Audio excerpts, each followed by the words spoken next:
revisar nuevamente, ya que el tema, o más bien el campo de estudio, pues es el cuerpo en movimiento, en este caso de la educación física, o de la actividad física, o del deporte, etcétera, etcétera. La conferencia del día de hoy o la charla del día de hoy va a tener una duración aproximada de 35-40 minutos. Vamos a dar un espacio para preguntas, respuestas, aportes de ustedes. Con toda la confianza del mundo podemos levantar la mano. Yo les voy a pedir un favor nada más. Traten de los micrófonos para que podamos escuchar de manera atenta eh, la charla.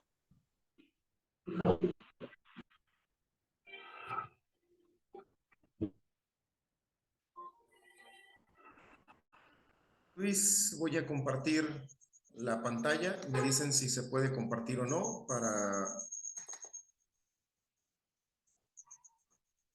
¿Sí se ve la pantalla, Luis? Perdón.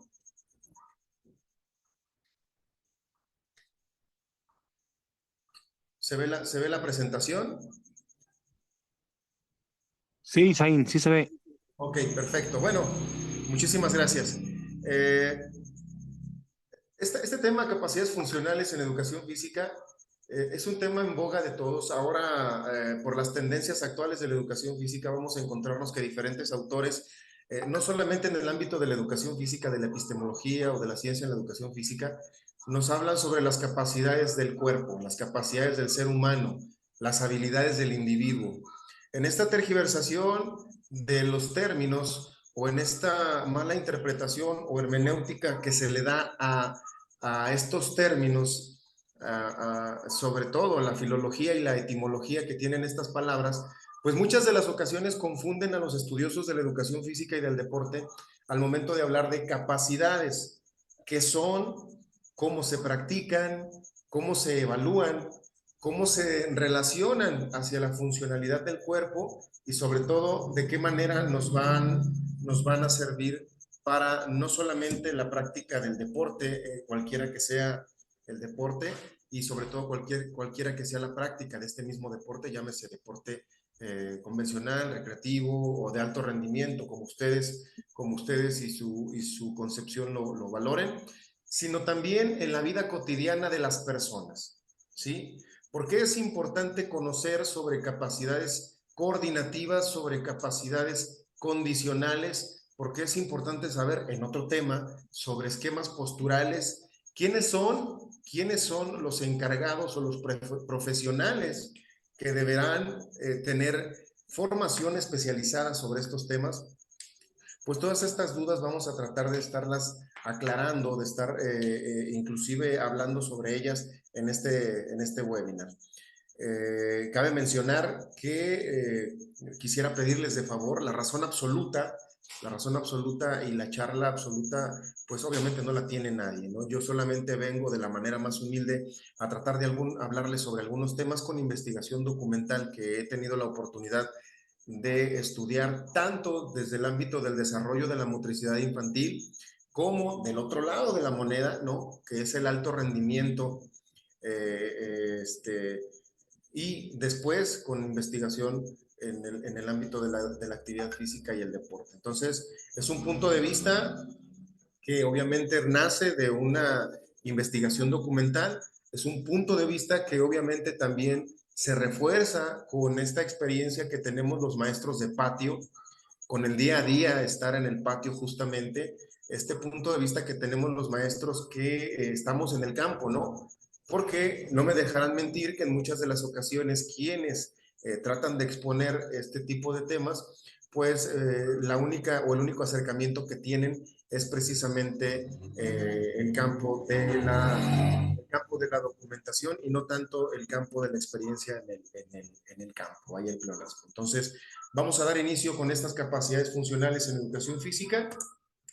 Nos preguntaremos todos qué son, quién dijo que se llaman así, de dónde vienen, cuáles son, cuántas son, y sobre todo, después de saber todas estas situaciones del qué son, saber cómo aplicarlas, para qué nos sirve aplicarlas o conocerlas, cómo evaluarlas, cómo planificar con base en estas capacidades funcionales y sobre todo cómo llevarlas a la transposición didáctica. Hoy tenemos un reto muy importante con este nuevo enfoque de la educación física en la escuela o en la nueva escuela mexicana denominada de esta forma. Nosotros en el campo de la educación física escolar, especialmente en el teníamos aproximadamente desde el 2008, de esta reforma integral de la educación básica de la RIEP, en el que a nosotros nos alejan de nuestro campo de estudio, es decir, nos mandan o nos quitan del campo de estudio del cuerpo en movimiento para podernos meter a un campo de estudio que va más enfocado a lo socioemocional, a la situación de las emociones, a la cooperatividad, pero con fines diferentes a la o al desarrollo de las capacidades físicas para cualquiera que sea el fin. El día de hoy, al momento de revisar los documentos orgánicos para la educación física en la nueva escuela mexicana, me doy cuenta que existen definiciones de capacidades que vamos a analizar posteriormente, lo que nos da la oportunidad, maestras, maestros, compañeros, de poder retomar el verdadero campo de estudio de la educación física, que precisamente es el cuerpo en movimiento, ¿sí? Y para poder comprender la situación del cuerpo en movimiento, pues entonces vamos a hablar de sensaciones, vamos a hablar de percepciones, vamos a hablar de situaciones fisiológicas y conexiones neuronales, vamos a hablar de sistemas energéticos, vamos a hablar de capacidades coordinativas, vamos a hablar de capacidades condicionales y además de los efectos secundarios que al momento de aplicar situaciones tan plausibles como lo es el juego, como lo es la recreación, como es el predeporte, pues que nos pueden dar como fin una educación física, una creación de una cultura física en el ser humano, en el individuo, que le abone hacia la práctica cotidiana de la misma, ¿de acuerdo? Entonces, sin más preámbulos, pues vamos a definir las capacidades coordinativas. Es importante decirles, amigas, amigos, que el término capacidades coordinativas es manejado por diferentes autores, no solamente en el ámbito de la educación física. En el ámbito del entrenamiento deportivo, autores como Weineck, como Tudor Bompa, como Platanov, como el mismo Yuri Verkhoshansky y más nuevos autores como el doctor José López Chicharro o González Vadillo o el doctor Rico, centro y suramericanos, personas también, además de la escuela europea, pues han definido este tipo de capacidades coordinativas de una manera muy peculiar, muy peculiar. Como paréntesis, me gustaría mencionarles, dentro del estudio del entrenamiento deportivo se tienen identificadas diferentes escuelas. Algunas escuelas nos llenan de información aquí a nuestro México lindo y querido. Algunas otras escuelas pues no nos llega tanta información porque están escritas en otro idioma o están difíciles de traducir. Por ejemplo, la Escuela del Entrenamiento Deportivo Europea, que está desde el 2000 aproximadamente, 2010 aproximadamente, trabajando de una forma muy interesante con grandes autores en el entrenamiento deportivo, como menciono a González Vadillo, José López Chicharro, por ejemplo, o a Cuenca Cabeza de Vaca en el ámbito del uso del tiempo libre y la recreación, entre otros muchos autores de la escuela europea que nos hablan sobre la situación de las metodologías diferentes para poder lograr el desarrollo de capacidades o potencializar el desarrollo de capacidades, ¿no? O la escuela soviética, o por ejemplo la escuela asiática, o la escuela anglosajona, aquí los vecinos del norte, el vecino país del norte, o en este caso la escuela centro y suramericana, que tienen también ya sus propias metodologías, investigación en el área de la actividad física del deporte para no solamente el alto rendimiento, sino también para la actividad física cotidiana de las y los individuos. Entonces, tomando en cuenta esta situación, hay muchas definiciones. Tomé algunas para poder simplificar y que todas y todos ustedes la pudieran tener. Las capacidades coordinativas permiten al individuo desarrollar movimientos de manera precisa y eficaz cuando son practicadas, cuando son dominadas, cuando se convierten estas capacidades que tiene el ser en habilidades cuando ya es un individuo. Consisten además en la acción de coordinar un conjunto de ejercicios para realizar adecuadamente una tarea motriz en el ámbito de la conexión mente o cerebro hasta la situación de la respuesta motriz desde un input hasta un output, ¿de acuerdo? Están fundadas en las percepciones o en las acciones que se aplican al proceso de regulación y dirección del movimiento. Además, estas capacidades coordinativas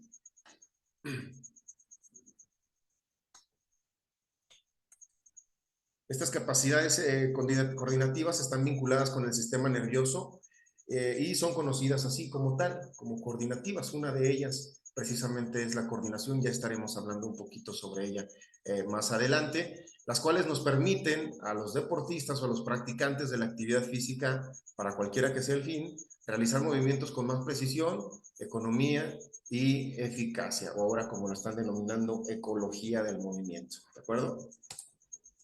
¿Cuáles son estas capacidades coordinativas? Bueno, autores diferentes, si ustedes entran en este momento a la web, si ustedes entran y abren el libro Periodización del Entrenamiento de la Fuerza de Tudor Bompa en la nueva actualización, o si ustedes abren el entrenamiento total de Weineck, o si ustedes abren el libro negro del entrenamiento deportivo de Christian Tobediu, van a hablar sobre situaciones de capacidades coordinativas, el aspecto técnico, ¿no? El aspecto técnico que tanto está enmarcado no solamente en el entrenamiento deportivo, sino también en el desarrollo de las sesiones de educación física. La coordinación, el ritmo, el equilibrio, la reacción, la adaptación, la orientación, la espacialidad, la temporalidad son solamente algunas de las identificadas y de manera global para poder dar inicio y meter la espinita en el ámbito del conocimiento hacia todas y todos ustedes. Cuando nosotros logramos conectar nuestro cerebro y damos y ofertamos una respuesta motriz, utilizando el ritmo, utilizando el equilibrio, utilizando la reacción y todas ellas en equilibrio, en normal equilibrio, pues estamos hablando de que estamos en coordinación, en sincronía, ¿no? Y esta es un elemento interesante, es una capacidad coordinativa interesante, muy compleja, que tiene sus situaciones y definiciones de manera general, identificándolas desde un movimiento fino hasta un movimiento grueso, como en aquellos tiempos lo definíamos, ¿no? El ritmo, seguir una cadena de ritmo hacia por tiempos, encaminada hacia la movilidad de nuestro cuerpo hacia un son, ¿de acuerdo? Hay ritmos que son conscientes, hay ritmos que van marcados por la biología, como el latido de nuestro corazón, como por ejemplo la frecuencia respiratoria, etcétera, etcétera, etcétera. El equilibrio, la estabilidad, podemos identificar el equilibrio dinámico, el equilibrio estático, podemos además también ver el ámbito de la reacción, la velocidad de la reacción hacia un ámbito sensible, puede ser de discriminación visual, auditiva, o una situación al olfato o al momento táctil o inclusive al gusto, poder enseñar, definir la reacción y realizar actividades que le abonen hacia el dominio y control de esta capacidad. La adaptación, la orientación, la espacialidad y la temporalidad. ¿Se han preguntado ustedes sobre estas capacidades coordinativas? ¿Cómo le hacemos nosotros para poder medir el tiempo de manera automática? ¿Cómo le hacemos nosotros para que cuando estamos en el gimnasio podamos, sin ver el reloj y sin sentirnos plenamente recuperados para la siguiente serie, para el siguiente momento, poder decir ya pasó el minuto y medio de descanso? Pues es una situación de temporalidad. ¿Cómo le hacemos nosotros para en un partido de fútbol, cuando no tenemos un reloj a la mano, poder conocer cuánto tiempo llevamos realizando esfuerzo físico? ¿Cómo le hacemos nosotros en el ámbito de la espacialidad? Imagínense ahorita que les ponen un pañuelo en los ojos y que les doy como indicación que van a llegar a la puerta de su casa, pero con los ojos vendados. ¿Quién estaría tan cerca de realizarlo de una forma como si tuviesen con ustedes la vista, ¿no? Entonces, todas estas cuestiones de capacidades son practicables o entrenables de acuerdo a la literatura en el ámbito del entrenamiento deportivo y la educación física, y los maestros de educación física somos, amigas y amigos, damas y caballeros, quienes tenemos la responsabilidad primero de conocerlas después de planificarlas, luego de poder evaluar de manera diagnóstica cómo están nuestros alumnos o nuestros atletas para hacia con estas capacidades coordinativas, ¿de acuerdo? Entonces, estas son solo algunas. Yo les invito a que puedan realizar una investigación sobre cuántas capacidades más coordinativas más existen, cómo poder definirlas, cómo poder, sobre todo, evaluarlas, como vamos a verlo a continuación, para que ustedes a partir del día de mañana en su sesión de educación física, a partir de la próxima semana o a partir de su próximo planificación por proyectos puedan estipularlas y establecerlas. Pero primero, sí, debemos nosotros conocerlas y dominarlas. Ahora bien, ¿cómo vamos a evaluar estas capacidades coordinativas? Bueno, espero que todos me estén poniendo atención. Vamos a realizar un test de coordinación fina muy leve. Todos ustedes o si están en una mesa, vamos a dar un tiempo, ¿no?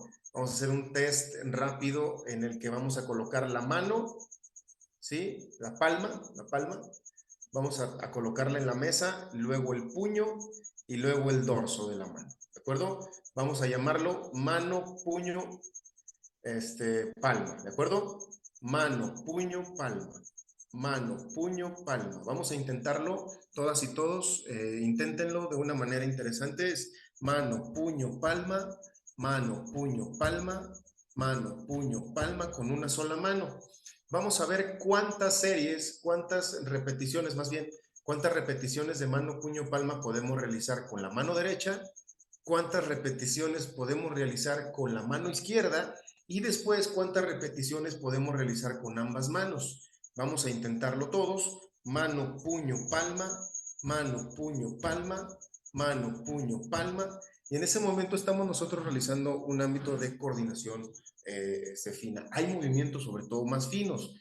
Y hay que recordar que en este ámbito de lo fino a lo grueso, para mí, pues, bueno, es bueno y es sencillo de identificarlo de esta manera, pero tiene que ver con el porcentaje corporal del segmento corporal que estamos utilizando, ¿sí? Si el porcentaje de nuestro cuerpo que estamos utilizando es bajo, entonces o se habla de que hay un movimiento, una coordinación fina, ¿no? Y si el segmento corporal o el porcentaje del segmento corporal es un poco más amplio, es decir, en el que utilicemos además de nuestras dos manos, la cabeza, el dorso o nuestras piernas, pues entonces el movimiento se va haciendo un poco más grueso, ¿de acuerdo? Entonces hay test validados para poder reconocer la coordinación fina, la coordinación motriz fina o gruesa de nuestras alumnas o inclusive de nosotros mismos. Por ejemplo, si ustedes tocan sus piernas, hacen un movimiento también de 3 puntos en el que tocan pierna, palmada, chasquido, pierna, palmada, chasquido, pierna, palmada, chasquido, pierna, palmada, chasquido. Ustedes podrán darse cuenta de la coordinación que ustedes poseen en el ámbito medio fino, medio grueso, ¿de acuerdo? Entonces, vamos a continuar con a continuación con un test de equilibrio. Este test de equilibrio nos permite la oportunidad de conocer en el ámbito estático, por ejemplo, si ustedes se paran, se colocan de pie y colocan el pie más hábil y comienzan a contar segundos, ustedes pueden colocar y conocer por medio de situaciones temporales cuánto dura este alumno o nosotros mismos utilizando nuestro pie. Ahora, podemos realizarlo poniendo situaciones más complejas.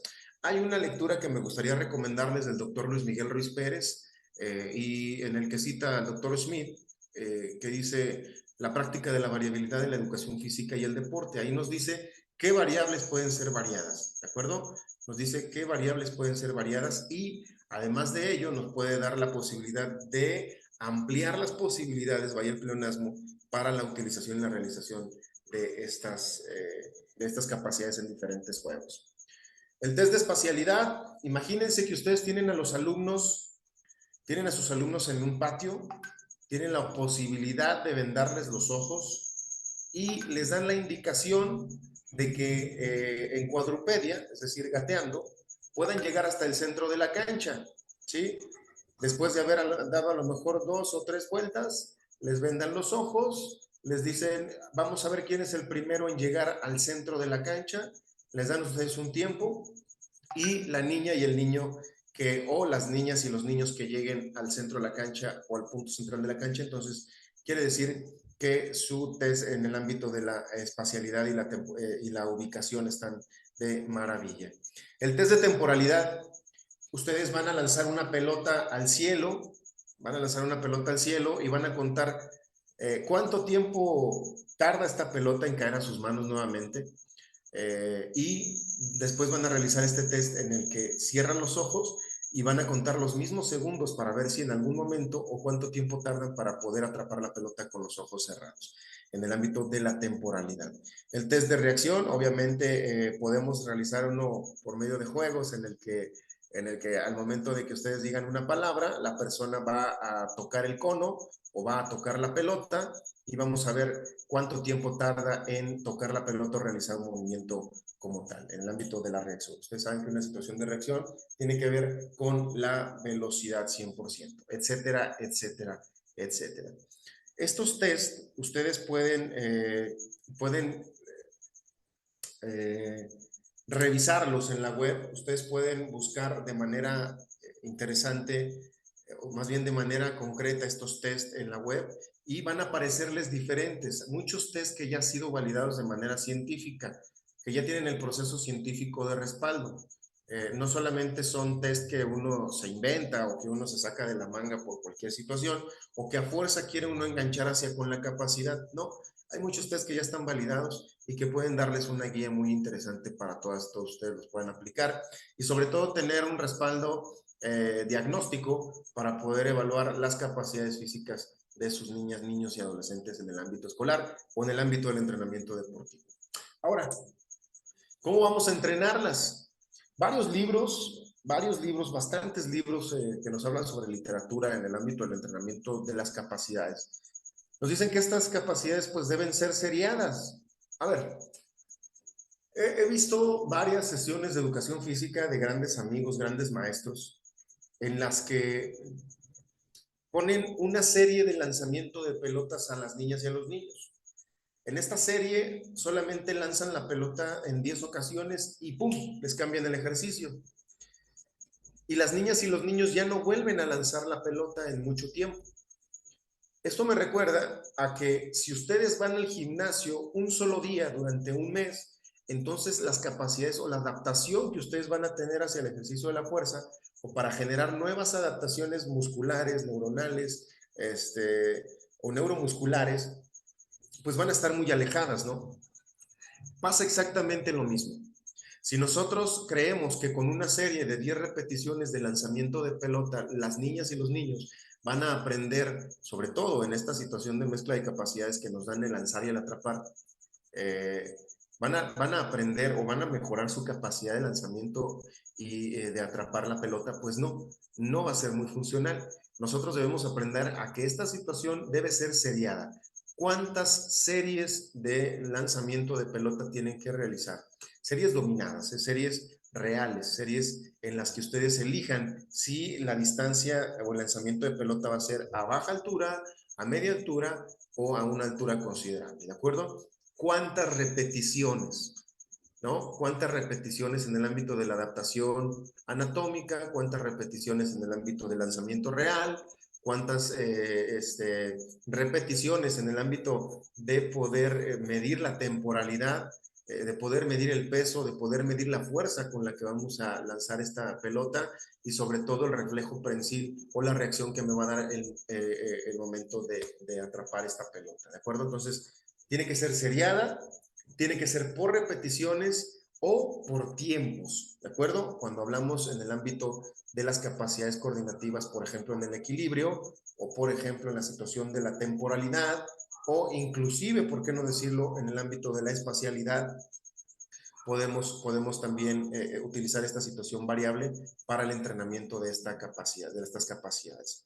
El espacio, claro, obviamente los terrenos, los espacios, las distancias, tienen que ser una situación considerable y tomada en cuenta para la planificación del entrenamiento de estas capacidades coordinativas. El móvil o en este caso los materiales que se puedan utilizar alternos para la práctica de estas capacidades, pues también es muy importante, y sobre todo conocer, dominar los principios básicos del entrenamiento, ¿de acuerdo? El principio de individualización, el principio de periodización, el principio de carga, el principio, etcétera, etcétera, etcétera. Estos principios básicos del entrenamiento deportivo los van a encontrar en cualquier literatura, ¿sale? En cualquier literatura.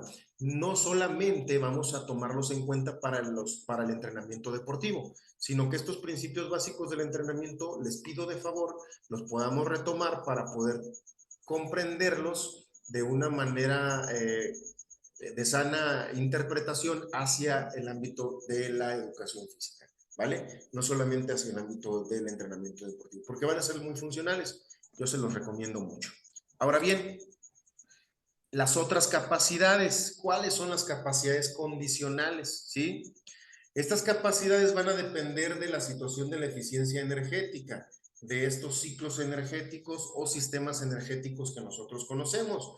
Por eso es importante que las maestras y los maestros de educación física nos echemos un clavado a aquella clase de bioquímica, aquella clase de fisiología del ejercicio en la que nos explicaban que nuestro cuerpo funciona por medio de tres sistemas energéticos o vías energéticas, ¿no? Ustedes podrán recordar la anaeróbica aláctica, la anaeróbica láctica y la aeróbica oxidativa, ¿no? Entonces, han cambiado de nombre de acuerdo a diferentes autores. Esto es, vaya, o sea, ahí está la literatura, cada quien toma la literatura de quien sea, cada quien toma la literatura y puede ponerla en práctica, inclusive hacer investigación científica con base en una literatura de entrenamiento deportivo en el que se utilizan más las capacidades condicionales, ¿de acuerdo?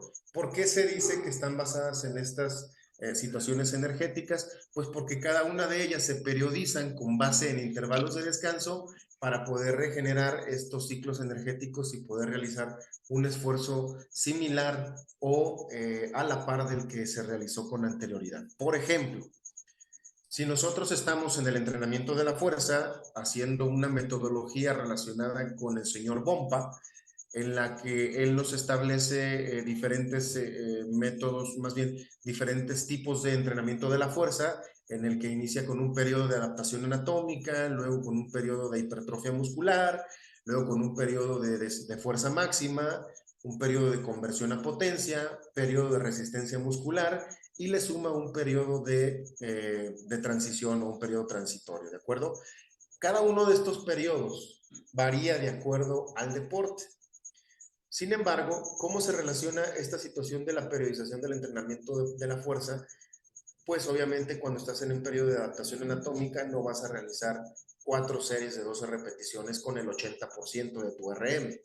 O cuando estás en un desarrollo de fuerza máxima, no vas a poder realizar 12 repeticiones con el 95 al 100% de tu RM, ¿no?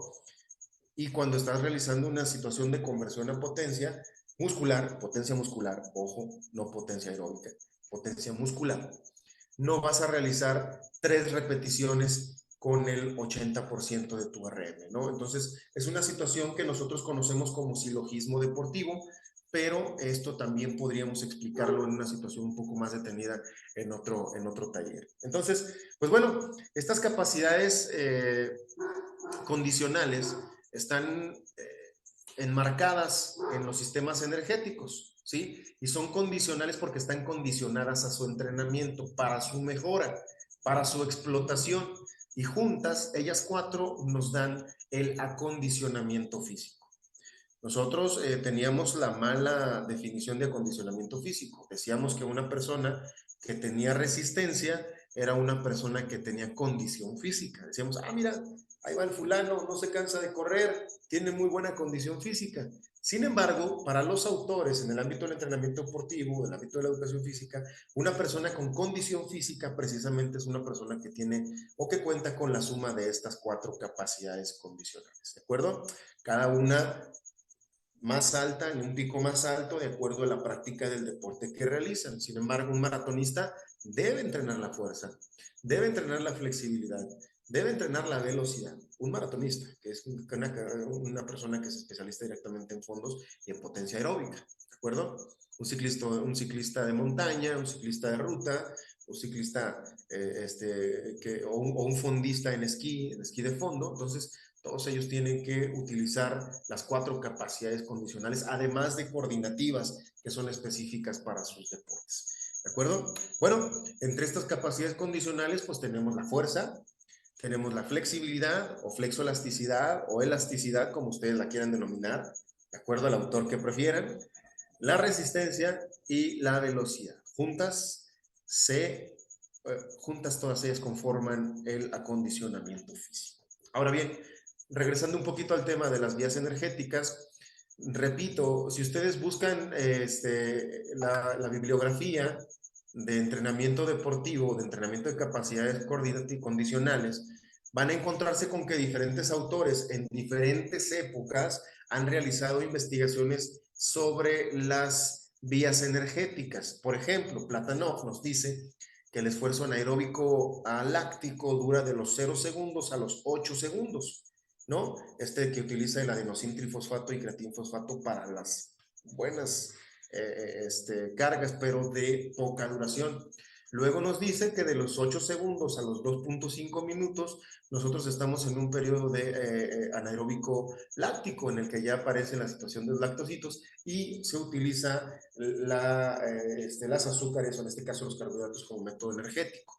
Y después de los 2.5 minutos hacia arriba, en el término oxidativo, en la vía energética oxidativa o aeróbica, entonces por medio del ciclo de Krebs y la oxidación, nosotros generamos nuevamente las recargas de adenosintrifosfato, de creatinfosfato, para poder realizar ejercicio de larga duración, no con la misma intensidad que la primera vía energética, sin embargo sí de larga duración. Entonces, con este silogismo en la comprensión de las vías energéticas, no tan profundo, porque si no vamos a tener que dar una clase de bioquímica, y créanme que pues a veces es más simple comprenderlo por encima para poder aplicarlo y periodizarlo, porque si nos metemos a una situación más profunda, pues sí, nos podemos meter en camisa de 11 varas. Sin embargo, esto podríamos también estudiarlo en otro taller, en otro espacio, aquí en un webinar sobre capacidades condicionales, ¿va? Entonces ya tenemos las dos capacidades, las coordinativas y las condicionales, ¿ok? ¿Cómo vamos a evaluar estas capacidades condicionales? Hay muchas formas, hay muchos métodos. Por ejemplo, la fuerza, ustedes conocen. Hay muchos, ¿cómo se llaman? Aplicaciones en el teléfono, en la web, para poder medir y poder sacar la repetición máxima, ¿no? La RM, la 1RM. Después de ahí, ustedes pueden porcentualizar y decir que para poder estar trabajando la hipertrofia muscular estaríamos utilizando un 65% de la RM, de acuerdo a algunos autores. Algunos otros la marcan hasta 75% de la RM, de 10 a 12 repeticiones, con intervalos de descanso de 60, 90 segundos para la recuperación de estas cargas de glucógeno o de azúcares que nos sirven para poder realizar un movimiento similar o parecido al que acabamos de realizar. También tenemos un encoder. Han hecho mucha investigación, sobre todo el doctor González Vadillo, con la cuestión de los encoder, celdas de carga en los tapetes de salto, o por ejemplo los mismos encoder, o en algunas peras de box en las que se conectan las celdas de carga y se conoce por medio de estos watts cuál es la fuerza de una persona en un movimiento. Y sobre todo, de ahí se periodiza también el entrenamiento deportivo. Desafortunadamente, no se ha realizado la investigación científica para aplicarlo en muchos ejercicios de las salas de musculación, es decir, de los gimnasios, ¿sí? Por ello es que sí han dado resultados en algunos ejercicios, por ejemplo en sentadilla libre, sin embargo no sabemos cuál sea la situación de la periodización en algunos otros ejercicios secundarios. En el libro de Tudor Bompa de periodización del entrenamiento de la fuerza, vienen establecidos algunos ejercicios y la activación neuromuscular. Por ejemplo, ahí te dice la sentadilla libre activa el 93% de nuestro cuerpo, ¿no? El 83%, si mal no recuerdo. Las extensiones activan el 75% de nuestro sistema neuromuscular.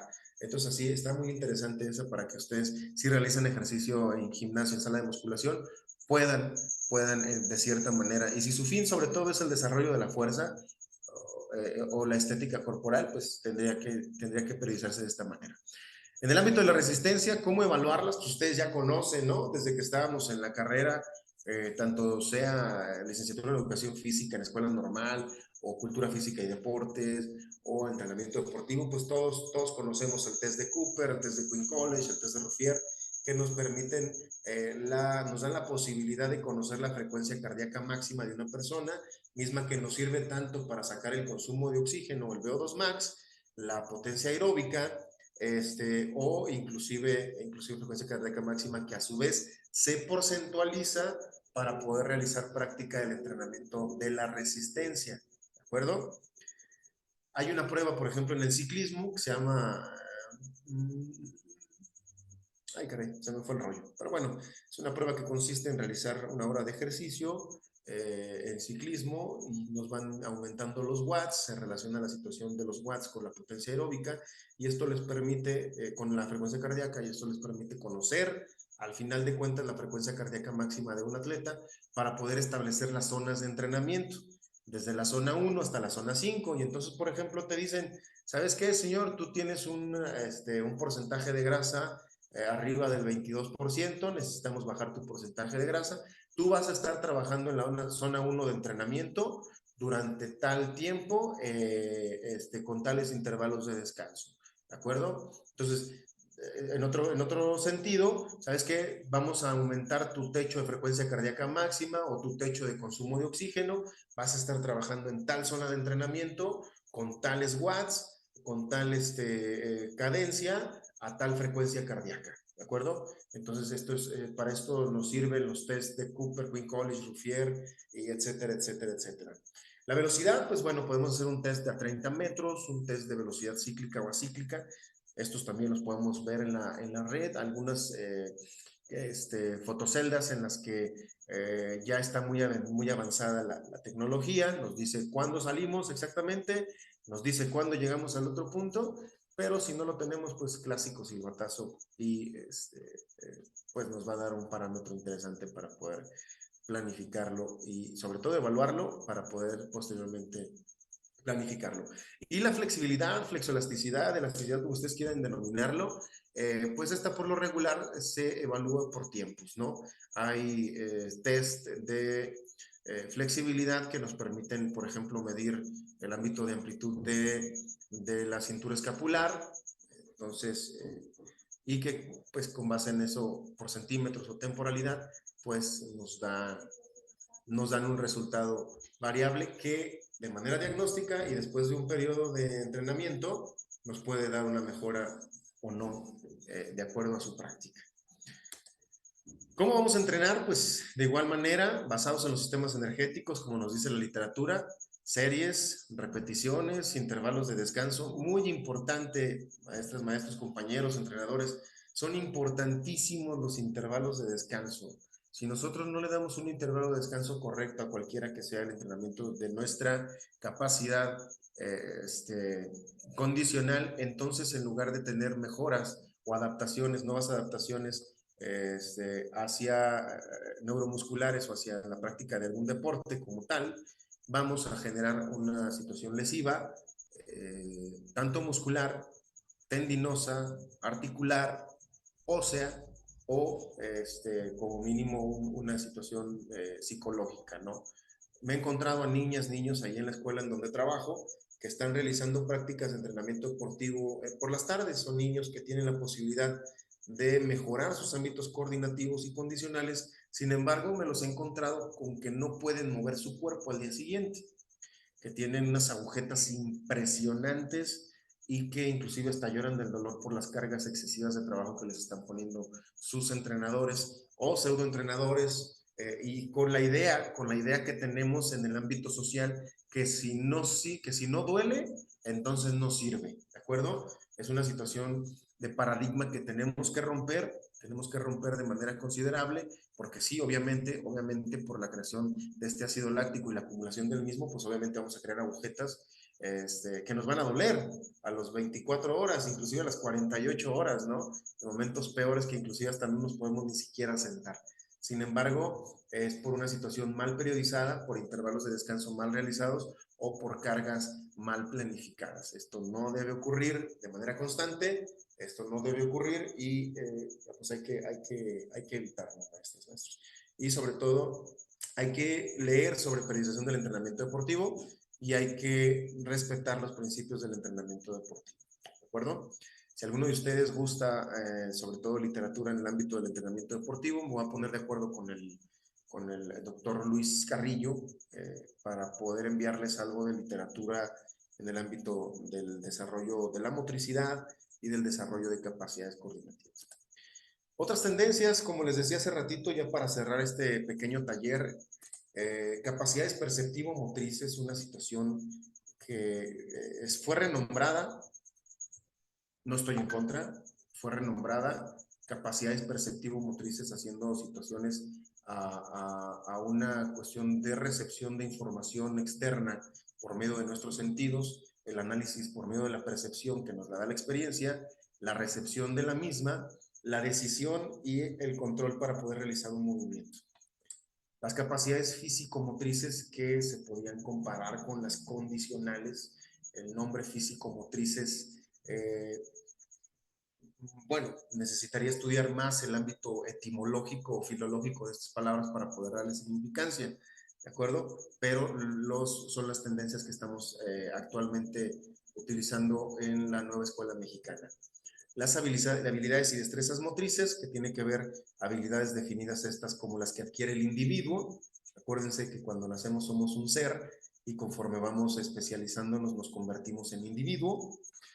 Y destrezas motrices que van a una situación un poco más especializadas y las capacidades sociomotrices, el ámbito de la socialización con o por medio del movimiento. Entonces, estas capacidades vamos a tomarlas, a retomarlas, muchísimas gracias. Vamos a tomarlas, a retomarlas más bien cuando tengamos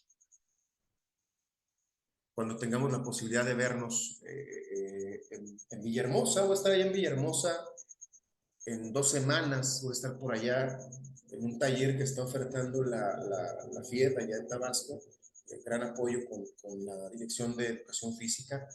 Voy a estar por allá llevando este taller de capacidades físicas coordinativas y condicionales, en el que vamos a ver de manera práctica cómo realizar este tipo de evaluaciones, no solamente en las capacidades coordinativas, sino también en las capacidades condicionales. Vamos a aprender cómo evaluarlas, vamos a aprender cómo planificarlas, vamos a hablar sobre la competencia motriz, para que únicamente de esta situación del conocimiento de capacidades podamos incluso integrar conceptos e integrar actitudes para poder establecer situaciones que vayan hacia la competencia motriz. ¿De acuerdo? En una educación por competencias, en un enfoque por competencias, que si ustedes ven la definición del nuevo plan de estudios de la nueva escuela mexicana, sigue estando, aunque no denominado por competencias, siguen integrando los esquemas de conocimientos, habilidades, actitudes y valores en una situación de educación y formación en nuestra escuela obligatoria y en nuestra escuela básica. Para retirarme, pues quisiera invitarles a que me acompañen allá en Villahermosa, amigos. Allá vamos a estar. Yo tuve la oportunidad de estar por allá con ustedes hace un año en un taller que organizó precisamente la Secretaría de Educación Pública, la Dirección de Educación Física. Y pues yo siempre muy agradecido con la invitación, muy agradecido porque me mantienen activo, me mantienen vivo, me mantienen leyendo, me mantienen tratando de traer nuevas informaciones y sobre todo esto que no es nuevo, esto que vale la pena estudiar, porque yo sí soy de la idea de que nos echaron a un lado desde el 2008, nos pusieron a trabajar en el ámbito socioemocional cuando nuestro verdadero campo de estudio precisamente está en la fisis y no en la psiquis, ¿no? Entonces, es como si fueras con el psicólogo a que te diera una prescripción del ejercicio físico. Pues eso nos pasó a nosotros y nos hicieron comprender temas en el ámbito psicosocial y psicoemocional, etcétera, etcétera, y por estarnos preparando en ese ámbito, en ese rubro, descuidamos mucho el ámbito de las capacidades físicas y sobre todo otro tema muy importante, reitero, los esquemas posturales. Y maestras, maestros, antes de despedirme, yo les digo, somos los únicos, los educadores físicos, los únicos que estamos capacitados o que deberíamos estar capacitados con el conocimiento de las capacidades coordinativas en edades tempranas, de las capacidades condicionales en edades tempranas, de los esquemas posturales en edades tempranas. Porque si no lo hacemos, imagínense que nosotros no lo hagamos en la escuela primaria. ¿En dónde más lo va a hacer el niño o la niña? ¿En dónde? Hasta que llegue hasta que tenga la posibilidad de ir con un entrenador deportivo por las tardes. Bueno, ¿y los que no la tienen? Bueno, y si el entrenador deportivo no tiene este conocimiento, si fue una persona autodidacta que está replicando un plan de entrenamiento hacia con niñas y niños, entonces nosotros los educadores físicos, maestras, maestros, somos los responsables de comprender, de planificar, de llevar a la transposición didáctica y de evaluar estas capacidades para que las niñas, niños y adolescentes de nuestro país tengan la posibilidad de, a lo mejor no el alto rendimiento, a lo mejor no solamente la práctica deportiva, a lo mejor la danza folclórica, a lo mejor la escultura, a lo mejor, etcétera. El cuerpo se utiliza para todo. Yo con esto me despido. Muchas gracias. No sé si hay alguna sesión de preguntas-respuestas, amigo Luis, amigas, amigos. Un gusto.